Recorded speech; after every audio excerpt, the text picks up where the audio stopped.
Ataw ka tuloy. Kanina yung dumaan dito. Hindi ko sa kakak. Yung nilipad yung damit nyo sa Nag-usapan pa lang namin. Pinag-uusapan pa lang namin dito ni Na. Dali na. O yung kanina, yung dalawa, nag-aabulan.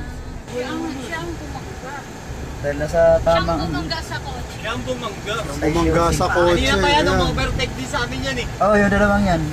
Titigas ang ulo. Nakakadamay pa. Ayan na. Nakakaawa. At gastos pa eh.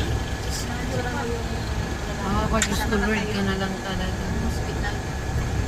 Hindi na gumalaw yung kotse. Gulat tuloy yung ano, nabigla yan. Iwas na nga siya. Tignan mo, may sundalo doon. Buti may ano ka agad, may rescue dito. May iwas na siya eh. Naku, baka sana hindi mano.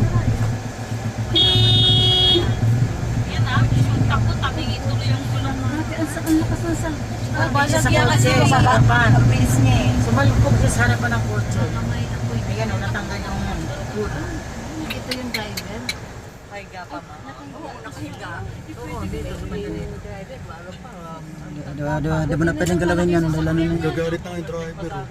Natural siya na perwisyo siya. Asan na? Ayan, ayan. Siya yung bumangga.